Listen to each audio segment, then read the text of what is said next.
जुगनू doctor के पास आती है और अपने शौहर की पर्ची के नाम से उसकी दवाई का कहती है कि मुझे अपने शौहर की दवाई चाहिए।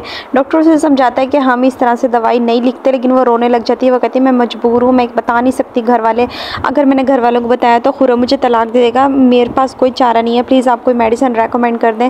तो डॉक्टर उसे मेडिसिन रेकमेंड कर देता है। जबकि सोनिया की जो बहन है वो घर छोड़ के जा रही होती है अपने बाप के साथ। तो पता चलता है कि सोनिया की वालदा बेहोश होगी, उनका बीपी शूट कर जाता है। दूसरी तरफ जुगनू है वो अपने घर अम्मी के घर आके अजीब ही उसने ड्रामा बनाया हुआ है अपनी ज़िंदगी का। कभी किसी के आगे कुछ कह रही है, कभी किसी के आगे कुछ कह रही है। जो कि अब हमज़ा की न्यू जॉब अब लग चुकी है, तो सोनिया कहती है कि चलें कहीं शर्ट लेने चलते हैं। तो वो शॉपिंग करते हैं, साथ में आइसक्रीम भी खाते हैं।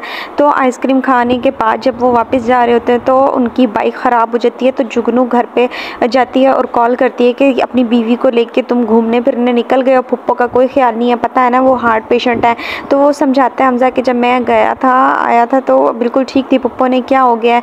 दूसरी तरफ जुगनू ने अपनी भाभी को भी हिलाया हुआ है, उसे इतना अंडर एस्टिमेट किया हुआ है। उसे कहती है कि खुर्रम मेरे साथ ये है वो है, फ़लाँ करता है, जबकि उसकी बीमारी बहुत ही मामूली सी है, उसे कभी कभी ऐसे झटके लगते हैं तो उसमें कोई मसला नहीं है। लेकिन जुगनू ने उस बात को बहुत ज़्यादा बड़ा कर दिया है।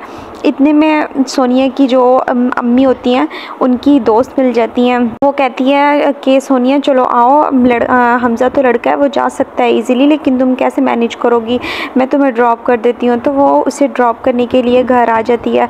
तो इतने में वहाँ पे जुगनू खड़ी होती है। वो कहती है आ गई तुम वापस सैर सपाटे करके, और अपने शौहर को कहाँ छोड़ आई। तो सोनिया उसे इतना करारा जवाब देती है। उसे कहती है कि तुम अपने घर से अपने शौहर का पता लो, तुम्हें मेरे शौहर को देखने की भी ज़रूरत नहीं है। भाई ये देखता है कि आधी रात को जुगनू घर से बाहर थी, तो वो उसे लड़ता है, उसे डांटता है कि दोबारा तुम मुझे जाती हुई ना दिखो वहाँ पे उनके घर, और अगर दोबारा तुम उनके घर गई तो देखना मुझसे बुरा कोई नहीं होगा।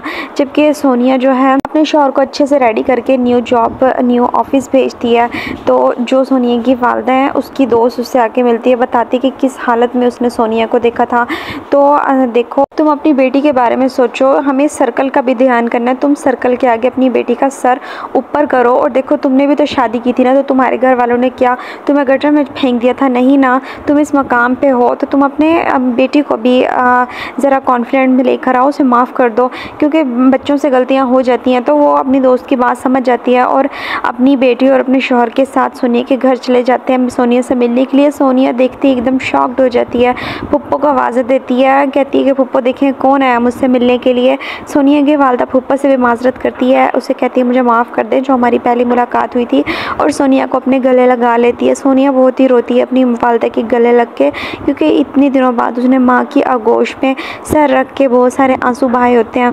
दूसरी तरफ जुगनू अपने भाई की बात को और ज़्यादा बढ़ा चढ़ा के अपनी वालदा के आगे बयान करती है, कहती है कि मैं अब शादीशुदा हूँ, मैं किसी का हुक्म मानने की वो नहीं हूँ पाबंद, अब मैं सिर्फ़ और सिर्फ खुर्रम का हुक्म मानूंगी, और आपने जो मेरे ऊपर कीचड़ उछाली है मैं कभी भी ये बात भूलूंगी नहीं। जबकि भाई कहता है कि तुम खामोशी से भी बात कर सकती हो, लेकिन वो बहुत ऊंची ऊंची कहती है और माँ के सामने खूब जलील करती है अपने भाई को, और घर छोड़ के वहाँ से चली जाती है।